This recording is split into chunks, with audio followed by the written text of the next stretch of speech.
Sungguh-sungguh Allah sangat ridho ketika seorang hamba itu makan ketika sesuap nasi dia muji Allah, ketika minum seteguk nasi dia muji Allah. Itu kalau orang diridhoni Allah itu wali betul. Itu untuk jadi wali itu gampang. Kamu makan ridho, kamu nginjak buminya Allah ridho, seneng, kamu hidup keseharian aman, seneng. Nah ini supaya sampean kita semua ngaji betapa panduan Rasulullah untuk menggapai ridho Allah itu banyak yang keseharian sekali. Saking kesehariannya banyak dalam hadis dan itu sahih. Nabi menyebut hal-hal yang keseharian. Hatta ma tas'alu fi imra'atika, kamu punya uang kemudian istri kamu bisa makan, itu ibadah. Bahkan sebagian ibadah itu dicontohkan Nabi yang akhirnya diprotes sahabat, yaitu wa fi buti ahadikum shadaqah, kamu menggauli istri kamu itu ya sedekah. Sampai sahabat bilang, yang benar ya Rasulullah, ayati ahaduna syahwatahu wa huwa lahu ajrun, masa urusan biologis, urusan syahwat kemudian dia dapat pahala. Nabi menjawab, alaysa lawadu aha fi haramin akana alaihi wisrun, bagaimana kalau dia meletakkan ke yang tidak benar, itu kan dosa. Nah, hal-hal seperti ini yang saya ingin teman-teman semua, saya juga agak ingin ngaji demi Anda juga agak ingin. Itu dosa sekali ngaji kok pesanan kelompok tertentu itu gak boleh. Islam itu untuk semua, jadi ya cuma karena di depan saya jenengan ya seakan-akan jenengan korbannya. Itu ada ilmunya dalam usul fikih itu. Jadi orang itu harus ngaji usul fikih. Nama yang disebut, mungkin Mas Sufyan masih ingat zaman ngaji usul fikih. Nama yang disebut itu tidak jaminan sebagai prioritas perintah. Jadi misalnya gini, kebetulan yang di depan Nabi itu Abu Dzar. Nabi ya bilang, ya Abu Dzarin ini uhibbuka misalnya, atau ya Mu'ad ini muhibbuka, atau ya Abu Hurairah ini uhibbuka misalnya. Banyaklah riwayat yang Nabi nyebut ya Abu Dzarin, ya Mu'ad, ya Abu Hurairah. Kemudian misalnya Nabi meneruskan khitab, ini uhibbuka, saya mencintai kamu, fakul dubur sholatin, atau sebagian riwayat disebut fala tada'an la dubura kulli sholatin Allahumma inni ala dzikrika wa syukrika wa husni ibadatik. Saya mencintai kamu, siapa saja, Mu'ad bisa, Abu Dzar bisa, siapa. Saya mencintai kamu, mohon kalau habis sholat kamu jangan lupa wiridan Allahumma a'inni ala dzikrika wa syukrika wa husni ibadatik. Ya Allah, tolong kami permudah supaya mudah ingat Engkau. Anda tidak bisa mentang-mentang, nama saya Parmin, nama saya Purnomo, itu yang diperintahkan Mu'ad misalnya. Jadi yang disebut satu, tapi khitab itu untuk siapa saja. Saya teruskan. Jadi saya mohon semua kita melakukan kebaikan itu, kalau dalam kaidah fikih disebut al yakin la yuzalu bisyak. Banyak kebaikan yang kebenarannya itu 100%, tidak punya efek samping ke pihak lain, ke kelompok lain, ke komunitas lain. Itu tadi misalnya Anda makan dan itu murah sekali, hanya butuh satu piring, setiap punyaan kamu muji Allah, setiap minum kamu muji Allah. Itu redaksinya Rasulullah SAW disebut Allah sangat ridho ketika seorang hamba makan kemudian dia memuji Allah, atau minum kemudian dia muji Allah. Logikanya gampang, negara seperti ini yang kamu harapkan bentuknya kayak apa, mertua, ipar, komunitas, tetangga, itu nyata terjadi itu kan belum pasti. Sementara yang mesti terjadi adalah kamu butuh makan, kalau tidak mati. Butuh minum, kalau tidak mati. Butuh bumi yang nyaman ditempati, kalau tidak kita juga mati. Sebab itu Allah kalau menyebut nikmatnya itu hal-hal yang keseharian. Alladzi at'amahum min ju'. Allah itu siapa? Allah itu yang menciptakan kamu bisa makan. Tidak berlebihan. Allah itu yang menciptakan kondisi sosial itu ideal. Zaman Nabi itu ya ada orang munafik. Orang-orang pilihan Allah itu juga diuji orang sekelilingnya yang macam-macam. Semua diuji sesuai konteks zaman dan waktu. Nah, tapi ada ibadah-ibadah yang selalu disarankan Nabi. Sampai Nabi itu pernah ditanya, ayul islami khairun ya Rasulullah, Islam terbaik itu gimana? Jawaban Nabi itu unik, it'amu to'am, Islam terbaik itu ya makan-makan, santai-santai. Ketika Allah menyebut beberapa kebaikan, falak tahamal aqobah wa ma adrokan Allah mal aqobah, terusannya apa? Fakku rokobah, terusannya apa? Au it'amun fi yaumin di masubaya, atau acara makan-makan itu juga Islam. Kenapa? Ya bayangkan kalau tidak ada makanan kita mati kan.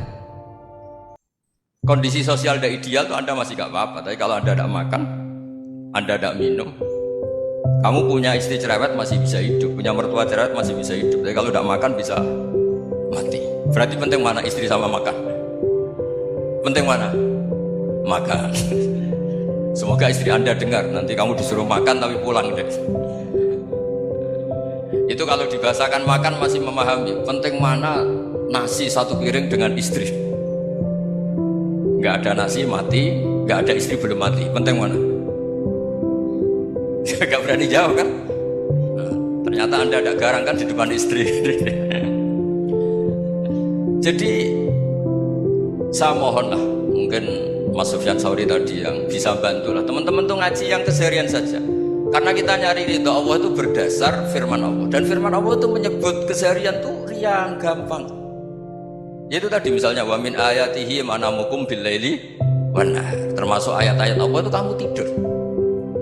Maka dulu itu ada guyonan, ada tokoh Mu'tazilah, kelompok dalam Islam yang berpikir manusia itu bisa menentukan ikhtiarnya sendiri. Karena saya bisa duduk, ingin duduk, ingin berdiri. Karena kelompok ini gak terima kalau semua kehendak Allah, nanti bagaimana kalau semua kehendak Allah kok ada hisab ya, ada sanksi.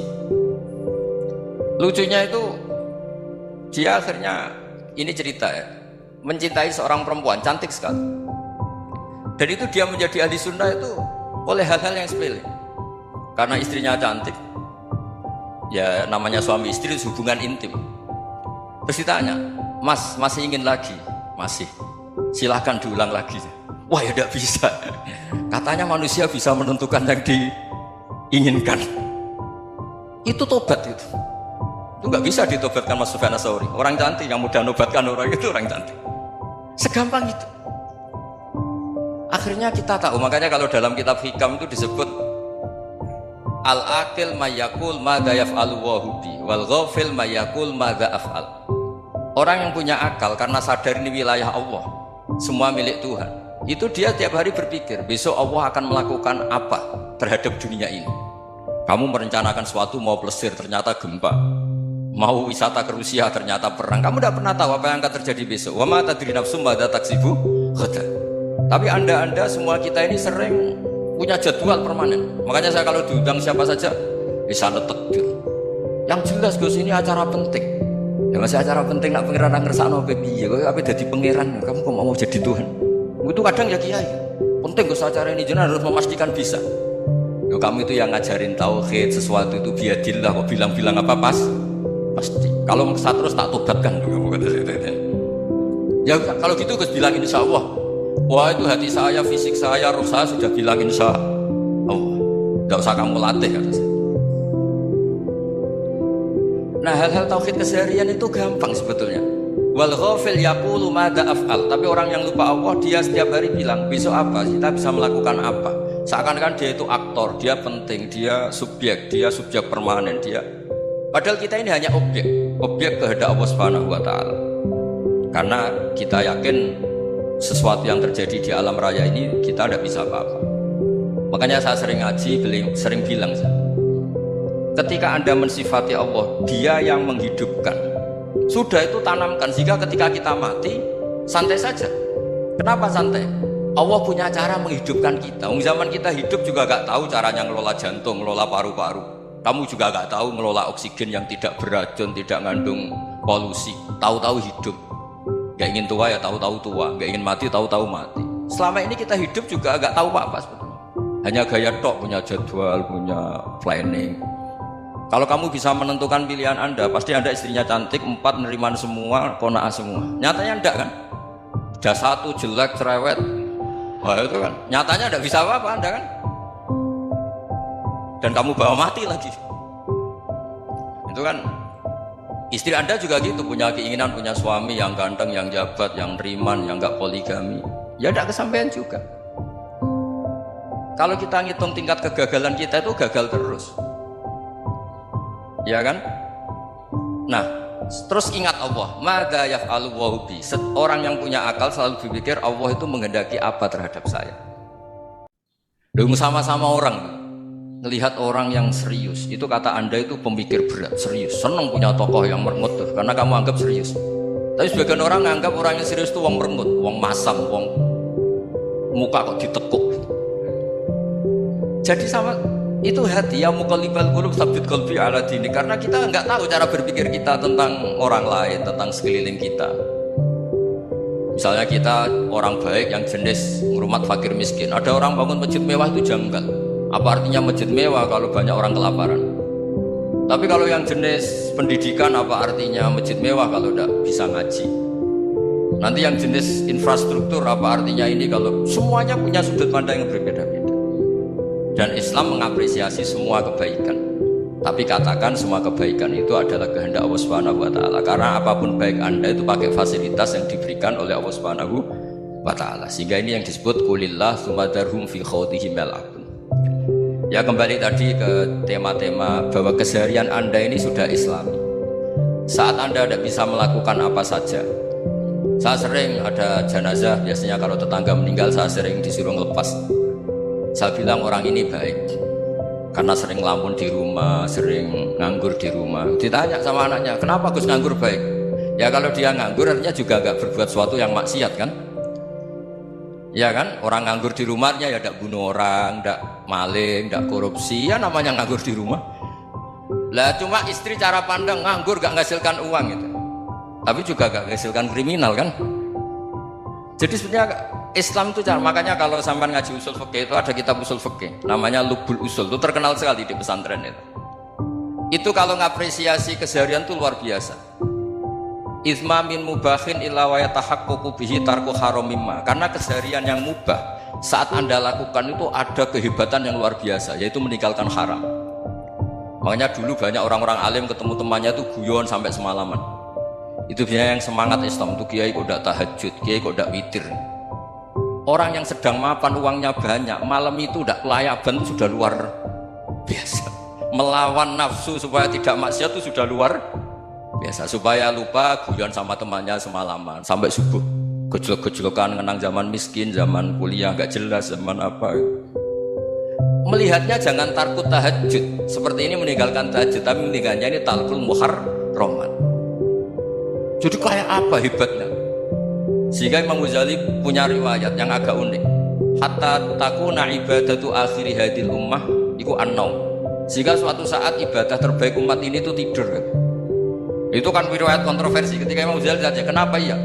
Kenapa kamu mulai keluar dari rumah itu sudah banyak maksiat, melihat perempuan yang enggak mahram, melihat fenomena. Tapi kalau kamu tidur itu enggak melihat apa-apa. Tapi juga kamu jangan nganggap tidur itu ibadah betul. Saatnya melakukan fardu ain malah masih tidur. Tapi itu sudut pandang yang menjadikan kita Islam itu gampang. Jadi saat Anda tidak bisa aktivitas apa-apa, misalnya ada beberapa orang yang lumpuh. Lumpuh itu memang nggak bisa Jumatan, nggak bisa ibadah, tapi dia juga nggak bisa maksiat. Tidur itu memang Anda saat itu tidak bisa tahajud, tidak bisa witir, tapi saat itu ada zina, ada maling, ada gosipkan orang, ada bully orang, ada menanamkan kebencian, ada hasud. Sehingga tidur menurut Allah Ta'ala wa min ayatihi manamukum billaili apa wan nahar. Karena di tidur itu selain ada unsur istirahat, jaga stamina, juga ada unsur meninggalkan beberapa keburukan. Nah, saya mohon ibadah yang keseharian ini kita jaga supaya kita semua baca ayat itu fase itu tertanam di hati. Allah itu siapa?